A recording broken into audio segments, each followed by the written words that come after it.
Hi friends, இந்த வீடியோவில் சின்ன வெங்காயம் அப்புறம் பூண்டு வச்சு ரொம்ப டேஸ்டான புளிக்குழம்பு ரெசிபி எப்படி செய்கிறதுன்னு பார்க்கலாம். இதுக்கு கொஞ்சமாக நல்லெண்ணெய் சேர்த்துக்கலாம். புளிக்குழம்புக்கு எப்பயுமே நல்லெண்ணெய் சேர்த்து செஞ்சால் தான் ரொம்ப நல்லாயிருக்கும். இது கூட 1 டீஸ்பூன் கடலைப்பருப்பு, 1 டீஸ்பூன் உளுந்து சேர்த்துக்கலாம். இது லைட்டாக கலர் சேஞ்ச் ஆகிற வரை வறுத்து எடுத்துக்கலாம்.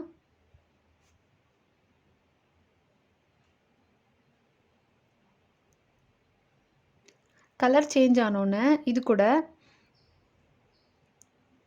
1/4 டீஸ்பூன் மிளகு, 1/4 டீஸ்பூன் வெந்தயம், 1/2 டீஸ்பூன் சீரகம், 1 டீஸ்பூன் அரிசி, 2 டேபிள் ஸ்பூன் மல்லி, ஒரு சின்ன பீஸ் கட்டி பெருங்காயம் சேர்த்துக்கலாம். கட்டி பெருங்காயம் இல்லைன்னா தூள் பெருங்காயத்தை நீங்கள் குழம்பு தாளிக்கிறப்ப சேர்த்துக்கோங்க. இதை நல்லா வறுத்துக்கலாம். இது கூட 4 வரமிளகாய் சேர்த்துக்கலாம். மிளகாய் உங்கள் காரத்துக்கு ஏற்ற மாதிரி சேர்த்துக்கோங்க. கொஞ்சமாக கருவேப்பிலை சேர்த்துக்கலாம்.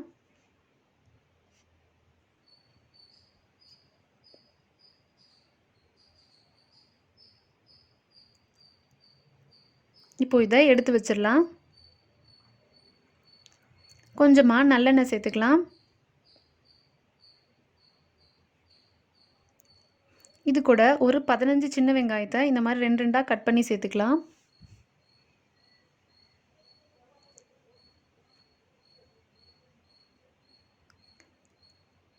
இது பாதி வதங்கினோன்னே இது கூட 10 to 15 பல் பூண்டு சேர்த்துக்கலாம்.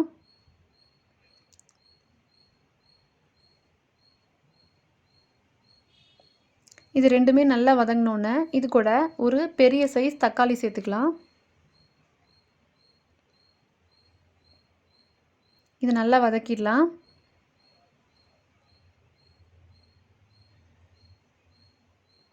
வதங்கிருச்சு. இது நல்லா ஆறினோன்னே மிக்ஸி ஜாரில் சேர்த்து அரைச்சி எடுத்துக்கலாம். அரைக்கிறப்போ நம்ம வறுத்து வச்ச பருப்பு, மல்லி, மிளகாய் எல்லாத்தையும் சேர்த்துட்டு நல்லா கொரகொரப்பாக ஃபஸ்ட்டே அரைச்சி எடுத்துக்கலாம்.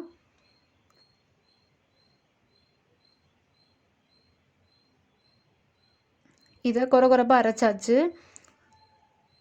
இப்போது இது கூட வதக்கி வச்ச வெங்காயம், பூண்டு, தக்காளி எல்லாத்தையும் சேர்த்துக்கலாம்.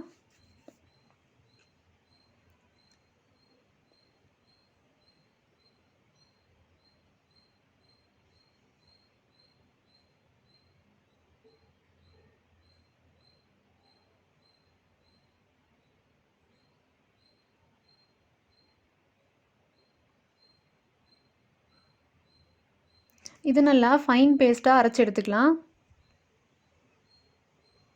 அரைச்சாச்சு. ஒரு மண் சட்டியில் நல்லெண்ணெய் சேர்த்துக்கலாம்.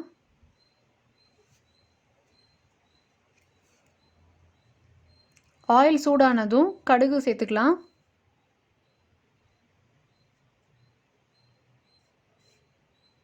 கடுகு பொரிஞ்சதும் 1/4 டீஸ்பூன் வெந்தயம் சேர்த்துக்கலாம். இது கூட ஒரு 15 சின்ன வெங்காயம் சேர்த்துக்கலாம்.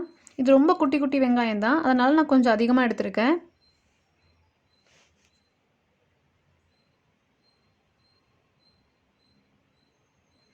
இது கூட 15 பல் பூண்டு சேர்த்துக்கலாம். பூண்டு இன்னும் கொஞ்சம் அதிகமாக சேர்த்திங்கனாலும் நல்லா தான் இருக்கும். இந்த மாதிரி பூண்டும் சின்ன வெங்காயமும் நல்லெண்ணெயில் வதங்குறப்போ ரொம்ப டேஸ்ட்டாக இருக்கும். இதோட ஃப்ளேவரும் ரொம்ப நல்லாயிருக்கும் இது ரைஸ் கூட சேர்த்து சாப்பிட்றப்போ. கருவேப்பிலை சேர்த்துக்கலாம்.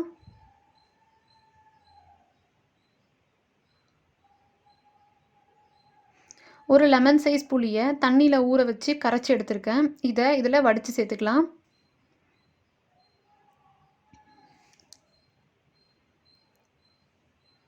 புளி பச்சை வாசம் போகிற வரை கொதிக்க விட்டுறலாம். இப்போது இது கூட 1/2 டீஸ்பூன் மஞ்சத்தூள் சேர்த்துக்கலாம். நம்ம அரைச்சி வச்ச பேஸ்ட்டை இதில் சேர்த்துக்கலாம்.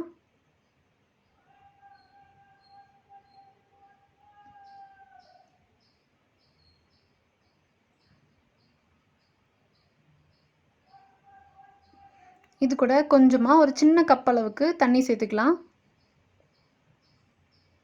சால்ட் சேர்த்துக்கலாம்.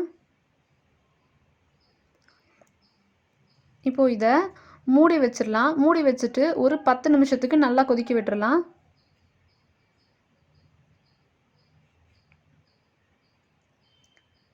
10 நிமிஷத்துக்கு அப்புறம் இது நல்லா ரெடி ஆயிருச்சு. இதை கலந்து விட்டுறலாம்.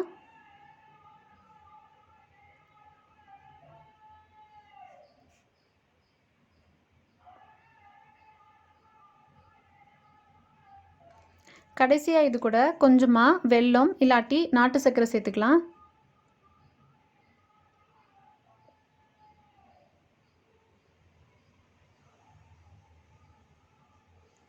கொஞ்சமாக மல்லி இலை தூவி ஸ்டவ் ஆஃப் பண்ணிடலாம். இது சூடான சாதத்து கூட ரொம்ப டேஸ்ட்டாக இருக்கும். நீங்களும் இதே மாதிரி ட்ரை பண்ணி பாருங்கள். இந்த வீடியோ பிடிச்சிருந்தா லைக் பண்ணுங்கள், ஷேர் பண்ணுங்கள், சப்ஸ்கிரைப் பண்ணுங்கள், கமெண்ட் பண்ணுங்கள். தேங்க்யூ.